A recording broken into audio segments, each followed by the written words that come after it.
Estás en la sintonía de Radio Nuevo Mundo. El día de hoy iniciamos un nuevo episodio de Tierra Colorada, como es habitual los días lunes, con Ricardo Calderón, quien ya está en nuestro estudio, que en todas las semanas nos trae tan interesantes temas de conversación, de interés nacional, ¿no? Muy buenas tardes, Ricardo, ¿cómo estás? Buenas tardes, Richard. Aquí estamos nuevamente con hartos temas y con un invitado bastante interesante esta tarde. Saludamos a nuestro invitado entonces, quien es parte del sindicato de Orica, ¿no? Así es, y dirigente nacional de la Constramet, Lester Calderón. ¿Cómo estás? Bienvenido. Hola, muy buenas tardes, Richard, muy buenas tardes, Ricardo, muy buenas tardes también a la audiencia. Bueno, no es tu pariente, ¿no? Que quede claro. No, yo lo aclaré. Aquí no hay ningún tipo de nepotismo sindical. Aquí el compañero es dirigente de la segunda región, autónomo. Bueno, antes de entrar de lleno a todo lo que ha significado el trabajo de Orica, algunas noticias bien actuales, ¿no? Durante esta propia jornada, Ricardo, ha estado allí bien arriba en la noticia, la polémica comparación de Nelson Pizarro de Codelco, ¿no? Aún el máximo dirigente de Codelco. Peruanos son el doble de productivo, dijo. No sé si hay algún ADN distinto, pero las políticas chilenas tienen limitaciones para preservar la calidad de vida de nuestros trabajadores, aseguró Nelson Pizarro, bien irónico, ¿no? Con harto picante allí Pizarro dando sus declaraciones. Sí, mira, a veces uno en este tipo de situaciones no sabe si reír, si llorar, si tomarlo en serio, pero claramente refleja en una mirada bastante, no sé si decirle extraña, sospechosa. Bueno, hay varias hipótesis y varios memes que han ido saliendo ya a circulación, digamos, por lo menos internamente entre los trabajadores de Codelco, en que esto se ha tomado bastante para la risa, pero si uno lo toma más en serio, y la coordinadora de trabajadores de la minería sí lo está tomando y va a sacar una opinión al respecto, es que el señor Pizarro debería fundamentar esto del ADN, del doble productividad, sobre todo en el contexto que él dice cosas súper graves, porque como que la calidad de vida de los trabajadores chilenos hace que el peruano sea más productivo que nosotros, o sea, entonces como que hay que tratarlos peor. Debiéramos tener una peor calidad de vida. Claro, la teoría nivelar hacia abajo. Y además hubo una Comisión Nacional de Productividad el año 2007 que hizo un trabajo en la minería y que dentro de sus conclusiones refleja que no existen diferencias en materia de productividad entre los trabajadores y trabajadoras chilenos, especialmente los operadores y mantenedores, respecto a las faenas que tienen los mejores estándares mundiales de productividad. Esos son datos que están ahí, la gente lo puede buscar en internet, no es invento nuestro, y donde sí tenemos dificultades es la organización del trabajo. Y ahí hay una gran brecha del punto de vista de eficiencia, y ahí la responsabilidad es principalmente del Ejecutivo. Entonces la poca seriedad con que Pizarro se refiere a este tipo de temas es entre jocosa, sorprendente, pero grave, sobre todo porque además hay otras declaraciones de otros connotados personajes de la industria minera como Sergio Jarpa y Joaquín Villarino. En el caso de Sergio Jarpa, él pone el acento en los costos de los planes de egreso y los problemas de capitalización y deuda que tiene Codelco, pero enfatiza que los temas laborales son un problema, y lo mismo dice Joaquín Villarino hablando del obstruccionismo de la oposición, de que no avanzan las reformas que mejoran la productividad, y después vamos a hablar algo de la reforma laboral también, y vamos a ver ahí cómo han metido mano abiertamente los empresarios. Así que más allá de lo jocoso de estas declaraciones del señor Pizarro, que se supone que ya la primera semana de julio se empieza a despedir cuando se inaugure la subterránea. Vamos a ver qué pasa con la subterránea, vamos a ver qué pasa con la huelga. Ahora el 28-29 están votando los trabajadores y trabajadoras de Chuquicamata, están votando la huelga, y vamos a ver cómo se desarrollan esos hechos, por Richard. ¿Qué opinión le merece también a Lester Calderón lo que ha señalado el señor Pizarro? Centralmente creo que Pizarro se refiere a una cuestión bastante ilusoria, en el sentido de que la productividad del trabajo en Chile, sobre todo los trabajadores de la minería, es una de las más altas del mundo, a diferencia de otras ramas de la industria. Por otra parte, también tenemos que las grandes transnacionales o incluso Codelco, y en particular las transnacionales, en términos de las ganancias en proporción a los salarios de los mineros hoy en día en Chile, es de un 80%, 20% de salario y un 80% de ganancia. Es una de las ramas de la producción más rentables para la burguesía nacional y para los empresarios también transnacionales como BHP Billiton, que controla también en Antofagasta, por ejemplo, a Minera Escondida o a Spence. En ese sentido, creo que las declaraciones de Pizarro vienen a profundizar algo que nosotros en la minería ya conocemos, que es Pizarro, manos de tijera, que es cada vez profundizar más la precarización laboral y la flexibilización tanto a los trabajadores de Codelco, pero también implica que si los trabajadores de la minería aceptan las condiciones que viene planteando el gobierno de la derecha con Sebastián Piñera o sus ministros como Monkever y el mismo Pizarro, implica también que va a ser un golpe para toda la clase trabajadora en bajar las condiciones laborales en Chile. Sí, es muy importante eso, porque a veces la gente mira como desde la distancia, como algo muy ajeno lo que pasa con los trabajadores de la minería y se dicen, oh, estos gallos ganan mucho, tienen muchos beneficios y no sé qué. Y lo que debiéramos estar pensando como país es que el conjunto de los trabajadores y trabajadoras de Chile elevara sus condiciones de vida, o sea, nivelar hacia arriba. Pero ¿cuáles son las tesis de la industria, como se llama? ¿Ah? Del Consejo Minero, en voz de Villarino, de Pizarro, de Jarpa, en voces mineras, y en general todos tienen la misma opinión. Precaricemos, bajemos, o sea, nivelemos hacia abajo, en definitiva. Así que ahí tenemos una gran tarea y una gran responsabilidad de los trabajadores de hacer entender que la empresa contratista de la minería, los servicios asociados a la minería y en general toda la actividad económica, si bajan las condiciones de los que mejor les va, después esto va operando en cadena como un chorreo al revés. Hay un parámetro que dicta el cobre desde hace muchísimo tiempo en Chile. Exactamente, y ahí hay una gran diferencia con los trabajadores peruanos, donde las condiciones de renta, los niveles de sindicalización que ella tiene y la fuerza negociadora en definitiva es menor. Entonces también hay una especie como de dumping social o de aprovechamiento de las condiciones en que está el trabajador peruano también. Sí, y también polémico lo de Pizarro al momento de abordar la regulación ambiental. Lo hemos tratado de alguna forma acá, Ricardo, en algunos capítulos, y decía también que todos los días cambia, todos los días hay que retroceder 2 pasos para enfrentar a la nueva regulación ambiental que genera una incertidumbre jurídica insoportable. Un tanto irresponsable también esa declaración, ¿no? Debido a que los parámetros medioambientales también son necesarios, ¿no? A ver, esto está muy alineado con lo que plantea el mismo Joaquín Villarino en su última entrevista respecto a estas incertidumbres ambientales, como se le denomina. Pero hoy día en Exponor hubo una movilización, ¿cierto?, de comunidades denunciando las condiciones de zonas de sacrificio en Atacama, las condiciones de las comunidades y los pueblos indígenas, el daño del TPP-11 respecto a cómo esto se profundiza y en definitiva, bueno, quienes estamos, digamos, ligados a las regiones por la actividad minera, como en el caso aquí del Éster también, podemos dar fe de los tremendos costos que esto va teniendo y la responsabilidad que hay en materia ambiental, ¿no es cierto? Bueno, claramente las declaraciones de Pizarro van de la mano del proyecto histórico también de las transnacionales dentro del Consejo Minero que defiende Villarino, pero al mismo tiempo una de las cuestiones más importantes es que hay una preocupación de los empresarios tanto nacionales como transnacionales en el sentido de que las medidas regulatorias en términos judiciales o en términos medioambientales hoy en día en Chile son un impacto para, entre comillas, discutir sobre ciertas inversiones. La pregunta que se hace también, uno que vive en zonas de sacrificio como Antofagasta, donde grandes empresarios como Luxic contaminan con, por ejemplo, en el puerto, donde tienen un galpón de la contaminación que en los últimos años ha sido bastante denunciado, no solamente por los trabajadores de FCAB, por ejemplo, una lucha que dieron los trabajadores del ferrocarril durante más de un año, y que hoy en día también siguen dando, en particular Nicolás Bustamante por su reincorporación, pero estos trabajadores también denunciaron la contaminación que existe en la ciudad de Antofagasta y que en última instancia pone a la ciudad de Antofagasta como la ciudad con mayor índice de cáncer a nivel internacional, no solamente en Chile. Y eso claramente impacta no solamente en Antofagasta, sino que en regiones como Mejillones, donde tenemos una serie de termoeléctricas y donde la fauna marina o incluso los pescadores se han visto bastante perjudicados por lo que es la termoeléctrica y también el proceso de producción de la minería.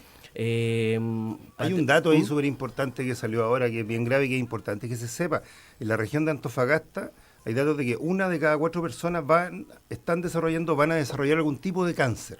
Tremendo. ¿Ya? Eso claramente es importante que se sepa, sobre todo en las zonas metropolitanas, en las regiones donde se acumula la riqueza y en que se mira con desdén las condiciones de vida, ¿no es cierto?, de la gente que hace que todo esto sea posible, ¿no es cierto? Bueno, Greenpeace ya ponía la alerta hace un tiempo, ¿no? Mencionando que Andrónico Luksic es quien más daño ha hecho al medio ambiente en el país. Matías Azun manifestó que es una de las empresas que más glaciares ha destruido y que ha financiado un conjunto de operaciones espantosas, y acusó que a pesar de la retirada, por ejemplo, hace un tiempo, ¿no?, del magnate del proyecto Alto Maipo, sin embargo, le condonaron la deuda, es decir, él se retiró de Alto Maipo, pero le van a vender la energía por la deuda. También dice en términos prácticos, Antofagasta Minerals va a seguir recibiendo el dinero, sigue recibiendo la energía a precio de costo, ¿no? Recordemos que el tema de la energía a partir del desarrollo de las termoeléctricas se vincula directamente con la forma que tienen de funcionar las mineras, ¿no? Ahora, indudable, pero si así como hablábamos en el caso de Mejillones, ya que estamos bien regionalistas en este espacio también, si vamos a la zona de Tocopilla, bueno, Tocopilla van a cerrar las termoeléctricas, ya hay un plazo perentorio, pero ¿quién está pagando los costos de estos cierres no planificados y que en definitiva van beneficiando otras industrias como las renovables no convencionales, pero en que los dueños son básicamente los mismos? Pero ahí los trabajadores de las termoeléctricas, las familias de la gente de Tocopilla, va a tener una situación bastante crítica del punto de vista de empleo y de condiciones de vida en general también, digamos. O sea, se acaba una actividad contaminante, por cierto, hay que actualizar todo lo que tiene que ver con las energías, por supuesto, indudable, hay que combatir la contaminación, pero al mismo tiempo tenemos que ser capaces de darle respuesta y soluciones a la gente y a los trabajadores que se van quedando sin empleo. Hoy día a los trabajadores de la mini invierno, ¿no es cierto?, se les promete un empleo, se desarrolla todo un trabajo, ahora al parecer se va a cerrar esa explotación, pero los que pierden siempre son los trabajadores, las trabajadoras y sus familias. Entonces aquí es necesario, y yo creo que todos coincidimos, digamos, en que la minería tiene que ser armónica y sustentable con las comunidades y el medio ambiente, y ahí sabemos que estamos en deuda como industria, y además, y otros costos que tenemos, y hoy día salió la noticia, 483 millones de pesos fue condenado Codelco Chile a pagar a la familia del trabajador Nelson Barría Figueroa, un palero de la división Radomiro Tomic, que falleció en un accidente laboral por el año 2003. Aquí, bueno, la vida claramente no se recupera con dinero, pero un triunfo en la Corte Suprema de este tipo demuestra que hay que dar la pelea, que hay que dar la lucha, que hay que reivindicar a los trabajadores que fallecen, que es algo que no podemos aceptar, que siga muriendo gente en el trabajo. Y bueno, eso de que vale la pena luchar, también vamos a hablar aquí con Lester, porque ellos han tenido triunfos interesantes en su actividad sindical también. Orica, ¿no? Un grupo de 60 trabajadores de la multinacional Orica, quienes desarrollan funciones en el proyecto Chuquicamata Subterránea, paralizaron el día viernes 24 para exigir el pago de bonos adeudados por parte de la empresa y también mejoras en las condiciones de trabajo. Coméntanos, Lester, de qué se trata esta movilización que han desarrollado por parte de Orica y un poco cuál es el trabajo que desarrolla esta multinacional particularmente en Chile. Bueno, Orica es una empresa transnacional australiana, es la empresa más importante a nivel internacional de la rama de los explosivos. ¿Ya? Y también de ventas de químicos para la industria minera. En Chile son cerca de 1.000 trabajadores, nosotros somos uno de los 4 sindicatos que hay dentro de la empresa. Nosotros más o menos tenemos una afiliación de unos 300 trabajadores, 350 trabajadores. Antes éramos un sindicato con base en la manufactura. Yo en particular trabajo en la planta La Portada, que queda en Antofagasta, y en esa fábrica producimos los detonadores o iniciadores que ocupan los trabajadores, nuestros compañeros en faenas, para hacer tronar la mina.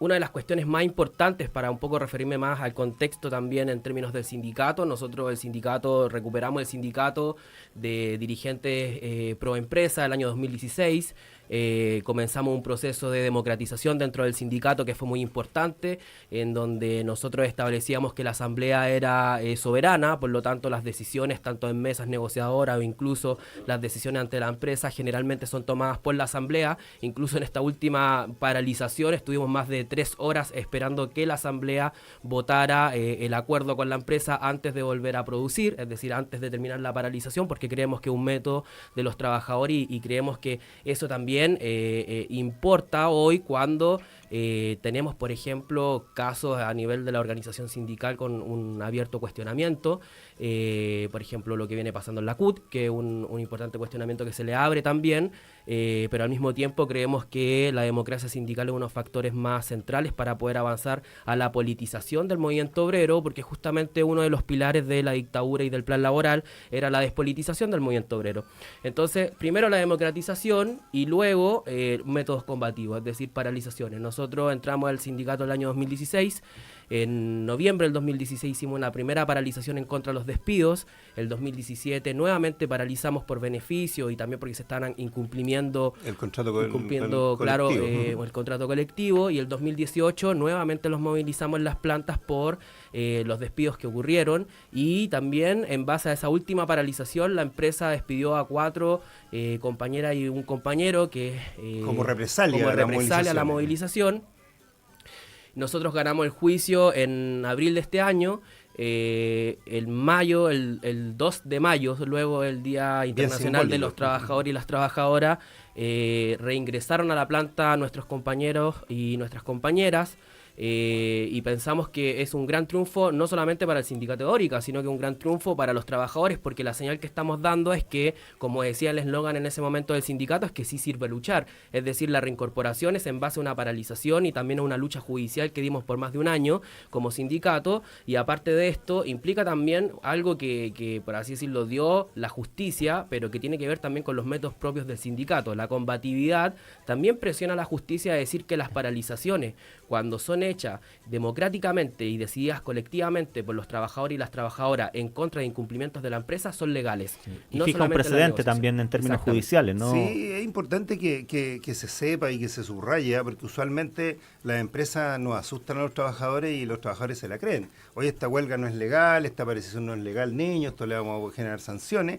Y bueno, lo que demuestra Lester y el trabajo que ha hecho el sindicato de Orica es que precisamente es absolutamente legítima la huelga por el incumplimiento de los contratos colectivos, por razones de seguridad y por todas aquellas materias en que en definitiva los trabajadores y trabajadoras soberanamente y desde el punto de vista razonable y responsable, porque aquí entendemos que son trabajadores de alta calificación, ¿no es cierto?, que trabajan en materias muy delicadas desde el punto de vista de seguridad, como son los explosivos. Tremendo. Entonces a veces hay una mirada como de prejuiciosa respecto a esto, pero esto demuestra claramente la responsabilidad que se tiene y sobre todo de que cuando a la gente no le cumplen, tiene que movilizarse, y eso es justo, razonable, y además genera triunfos. Y cuando hay represalias, también hay formas de luchar contra esa represalia y tener positivos resultados. Entonces, yo creo que es un muy buen aprendizaje el que aquí se está sosteniendo. Además, la OIT, ¿no es cierto?, sostiene y afirma la legitimidad, digamos, de las huelgas por este tipo de razones. Lester, cuéntanos en qué está actualmente la relación con Chucky Subterránea, ¿no? Luego de que hace poquitos días tuvieron esta paralización para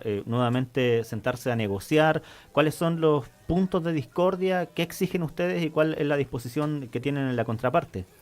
Bueno, lo central es que nosotros paralizamos el día lunes, paralizamos la faena, en particular porque existieron una serie de incumplimientos del contrato individual y colectivo.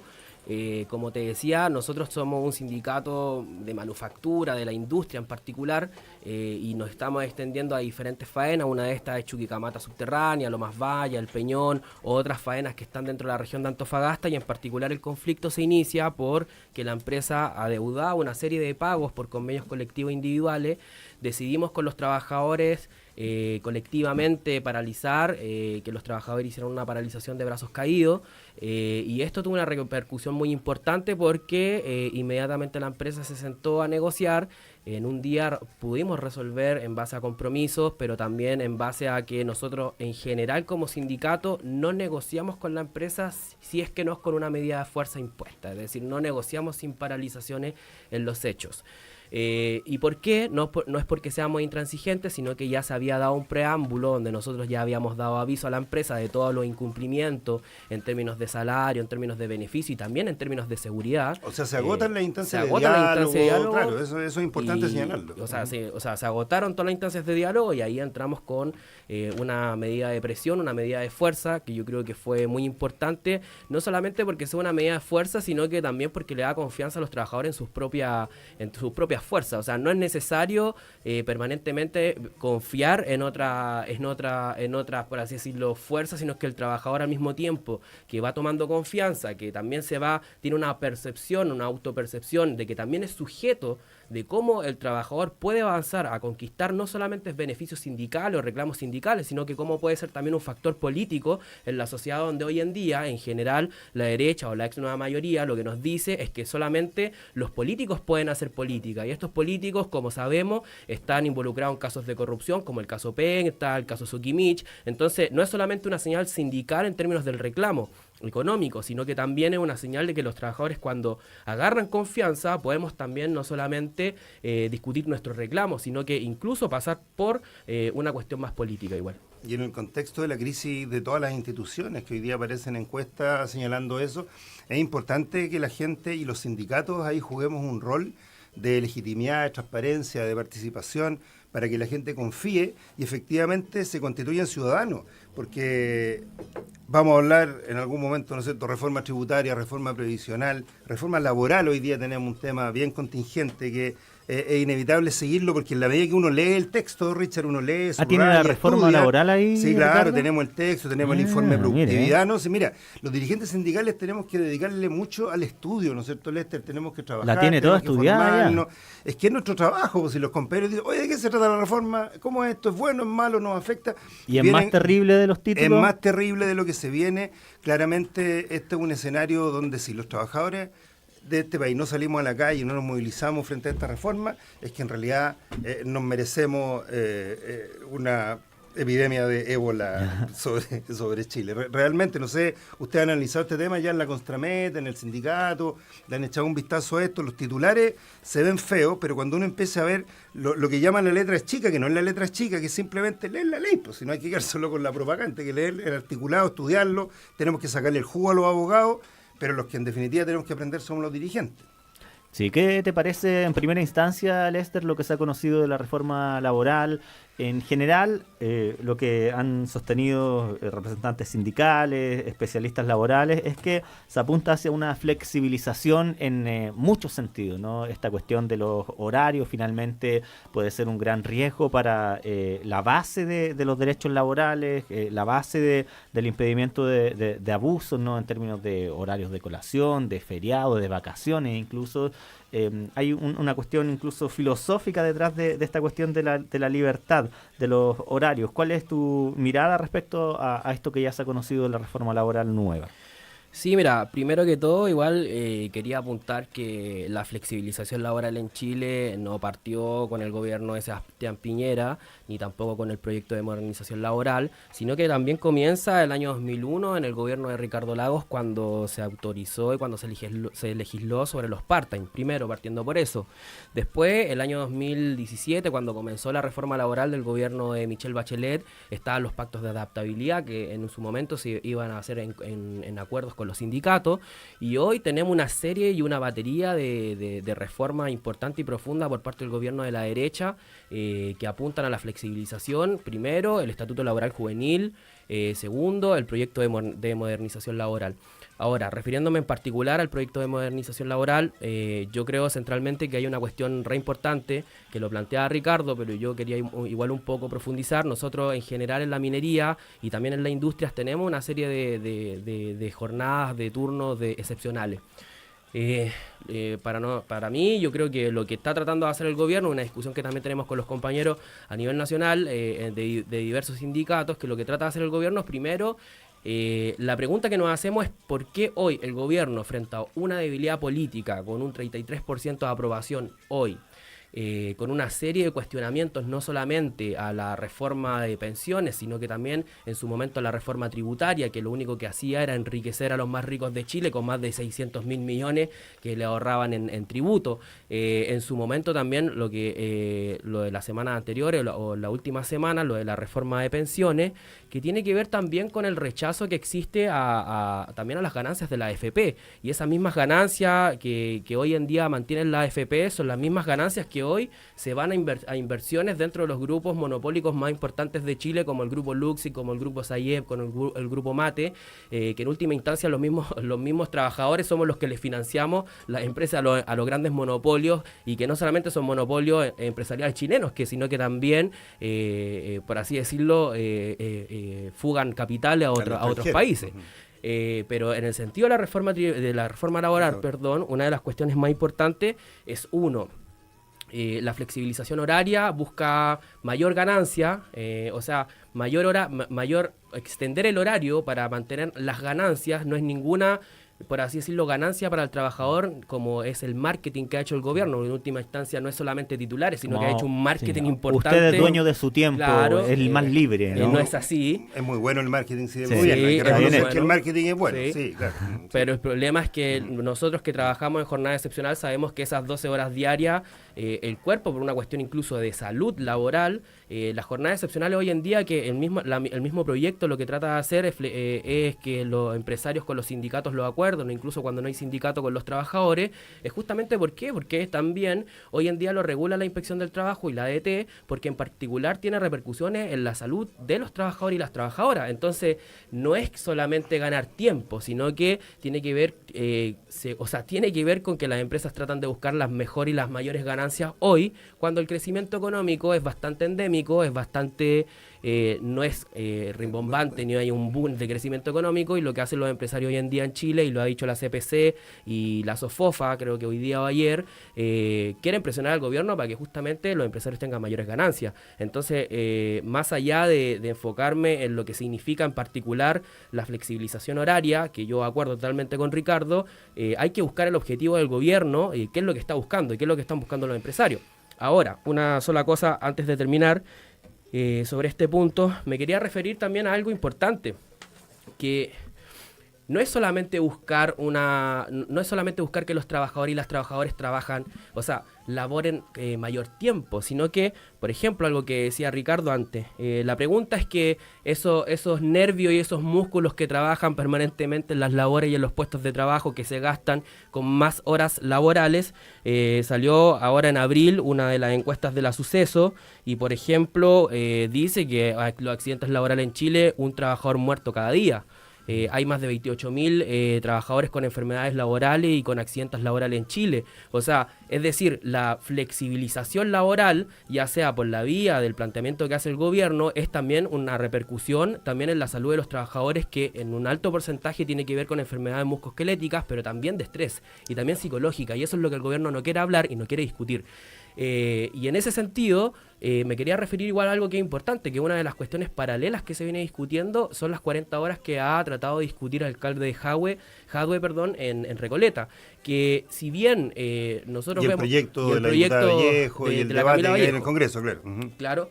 En particular lo de Jadwe, me parece me parece que hicieron, por así decirlo, un golpe efectivo dentro del debate de la reforma laboral, pero al mismo tiempo, tanto el proyecto de Camila Vallejos como el de Jadwe no se refiere al problema de utilizan la productividad como un argumento a favor de reducir la jornada laboral, pero no se refieren a los problemas, por ejemplo, de salud, no se refieren a los problemas que la reducción, la productividad implica mayores ritmos productivos, implica mayor presión por parte de la empresa dentro de los lugares de trabajo. La pregunta que hago yo ahí es que en realidad lo que deberíamos plantear es que no podemos tener una salida de las 40 horas, incluso con el proyecto de Camila Vallejo, si en realidad no somos capaces de cuestionar las ganancias de las empresas. O sea, no es solo para la productividad, lo que tenemos que hacer es avanzar a cuestionar las ganancias.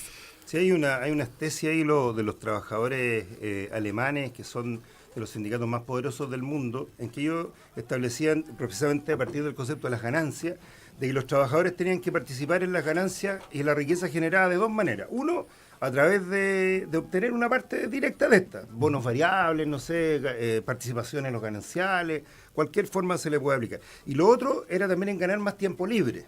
Claro. Esos eran los dos formatos en que razonablemente el movimiento laboral debiera avanzar y en el caso de los trabajadores alemanes así lo han determinado, porque en Europa y en los países más avanzados se hablan de jornadas de 36 horas o más bajas, precisamente. Cercana incluso a los 30 horas en países como Holanda. Se habla de 30 horas o menos, y además con 20 o más días de vacaciones, que es otro tema que tampoco se debate. Entonces, aquí la tesis de los empresarios, ¿cuál es? Apretemos y apretemos y apretemos, y los datos que muestra Lester de la Superintendencia de Seguridad Social, y aquí lo hemos conversado, ¿no es cierto?, que hay una epidemia en materia de crisis de salud mental, ¿no es cierto?, y además la gente no tiene acceso. Entonces, le vamos a meter más estrés a la gente, más daño familiar. O sea, realmente, por eso yo lo decía al comienzo, ahí lo he dicho en otros espacios, si no somos capaces, la dirigencia sindical, de unificarnos y de que las familias trabajadoras entiendan el enorme daño que aquí está presente, después vamos a estar sufriendo por Porque varias en el proyecto que tiene usted materias. ahí, lo único que hay es comprimir aún más al trabajador y extenuarlo, ¿no? Es que mira, el artículo, mire, dice, anótelo, artículo 376 ter, que tiene que ver con el tiempo de preparación para trabajar.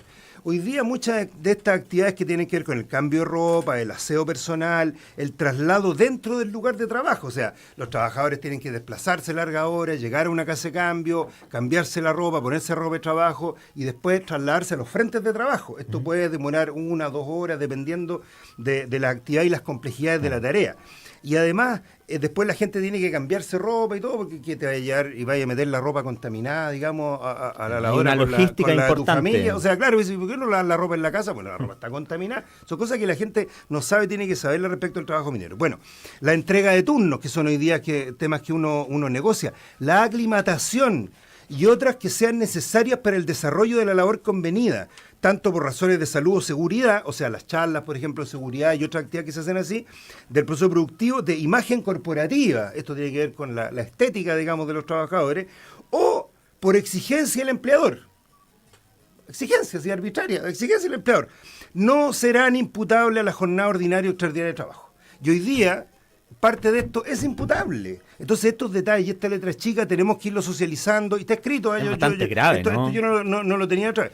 Y lo otro, que respecto a las jornadas excepcionales, lo dijo Lester, hoy día es la Dirección del Trabajo la que autoriza de manera fundada jornadas de más allá de 8 horas, que se distribuyen en menos de 5 más de 6 días, y se hace todo un análisis desde el punto de vista de cuál es el impacto de salud en los trabajadores. Hay más descansos asociados y hay una serie de compensaciones, porque el desgaste de estas personas implica que uno se muere antes, eso es lo que se establece. Entonces, todo eso hoy día se relativiza y sacan a la Dirección del Trabajo. La Dirección del Trabajo ya no es parte de la autorización de las jornadas excepcionales. Entonces también, ojo, los funcionarios de la Dirección del Trabajo están perdiendo capacidad en materia de fiscalización. Y además, ojo, que va a pasar esto, nos van a imponer jornadas sin que exista ninguna certeza del punto de vista del impacto sanitario, porque los dirigentes no somos expertos en eso. Entonces, ese tipo de cosas que están súper graves, además se suman a que dice que el director del trabajo podrá autorizar jornadas que vayan más allá de los límites que están establecidos acá. O sea, se generan jornadas ordinarias parecidas a las excepcionales.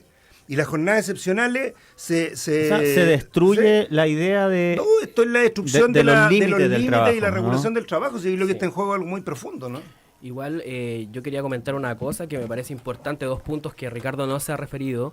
Uno en particular, que la reforma parte de una utopía, y es una utopía real, pero es parte del marketing de los empresarios y también del gobierno, que fundamentalmente sacan a los sindicatos de la negociación de los pactos de la jornada. Correcto, esto implica que los empresarios negocian directamente con los trabajadores. Individualización. Exactamente, pero parten de la utopía o la ilusión de que la relación capital-trabajo es equilibrada, y claramente claro, no lo es. Entonces, por lo tanto, hay una cuestión importante que es también una reforma antisindical, antiorganizaciones del movimiento obrero. Y segundo, algo que viene en la tercera parte de la reforma, que no ha sido muy mencionada, pero yo lo quiero tocar acá, que tiene que ver con las suspensiones de los contratos. Esto existe en Argentina y implica vaciamientos de fábricas completas, donde los trabajadores se van sin finiquito y sin salarios por meses o años hasta que las empresas se recuperen económicamente. Mira. Entonces, hay una cuestión muy importante ahí, que también va a pasar con la reforma, pero me quería referir para un poco finalizar un poco en términos de la reforma, es que para tomar igual sobre el tema de la jornada, lo que dice Ricardo, la vía de los sindicatos alemanes, más en la óptica o desde el ángulo más socialdemócrata, implicó también, o sea, implica la rebaja de la jornada, pero también con la rebaja salarial. Nosotros en el sindicato Orica hemos votado una serie de demandas, y una de las demandas que hemos votado también dentro de la asamblea es que nosotros como sindicato apostamos trabajar 5 días, 30 horas a la semana, implica sin reducción del salario. ¿Para qué? Para que afectemos las ganancias de los empresarios, pero al mismo tiempo para que los trabajadores desocupados, cuando en Chile el desempleo bordea un 10% en la región de Antofagasta, en particular en la ciudad de Antofagasta hay más de 21.800 cesantes, para que justamente se repartan las horas de trabajo entre ocupados y desocupados, y esta es claramente una medida en contra de las ganancias empresariales. Por eso yo decía que hay una vía en términos de la productividad, hay otra vía que tiene que ver con la rebaja de la jornada, pero también la rebaja salarial, pero acá, como yo planteaba en un inicio, es también sin rebaja salarial, reducción de la jornada y que los desocupados entren a trabajar a las fábricas, y así nos hacemos cargo de un problema de la sociedad que este gobierno no ha podido resolver, porque hay miles de trabajadores y trabajadoras que están hoy en día en negro, es decir, son subempleo que hoy en día el gobierno además le impone que hoy en día coticen con un 10% a la AFP, que es enriquecer nuevamente a la AFP. Claro, es algo bastante a cambio de nada. Bueno, lo que ha hablado ahí de suspensión de contrato, Lester,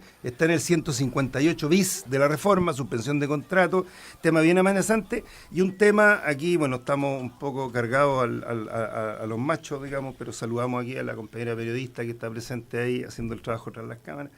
Pero además la investigación del acoso laboral y sexual se privatiza. Es decir, se puede optar por la investigación que hace la Dirección del Trabajo o por entidades privadas que se van a crear para estos efectos y que además son pagadas por el empleador. Entonces tú entenderás que la colisión de intereses que va a haber en materia de investigación de acoso laboral y acoso sexual... ¿A quién le pago para que haga el trabajo, o sea, en beneficio de como quién? las mutualidades? Tú lo dijiste, no lo dije yo. Pero estas cosas no están... esto está en el artículo 211, letra A. Los invitamos a leer todas estas cosas porque realmente son bien dramáticas y esto está como por capas, como que uno se va sorprendiendo así como por capítulos con la reforma. Así que hay harto ahí que ver. El martes 4, a propósito, en Antofagasta, la Federación Minera de Chile está organizando un conversatorio, una discusión respecto al tema de jornadas de trabajo a las 17 horas en la Biblioteca Regional en Jorge Washington 2623, a propósito de este tema. Muy bien, queremos agradecer a nuestro invitado del día de hoy, Lester Calderón, presidente del Sindicato de Trabajadores número 1 de Orica, Chile. Lester, muchísimas gracias por tus apreciaciones y participación en el debate del día de hoy. Sí, muchas gracias también Ricardo, muchas gracias a la radio. Yo solamente 2 cositas quería puntualizar. Uno, que me faltó decir que es parte también de lo que estábamos hablando, el 30 hay una manifestación a nivel nacional contra de la reforma de pensiones, que llama Noma AFP, está llamando a la CONFECH. Nosotros vemos como sindicato que es necesario que a nivel nacional los trabajadores y las trabajadoras se movilicen. Esto también es exigencia a la Central Unitaria de Trabajadores, que se haga cargo también de organizar la asamblea y organizar esta paralización, porque sin paralización activa el gobierno no va a retroceder con la reforma que quiere implantar. Es el desafío que tenemos el conjunto de los trabajadores organizados y desorganizados, organizarnos más. Don Ricardo Calderón, muchísimas gracias, nos seguimos encontrando. Don Richard Sandoval, muchas gracias.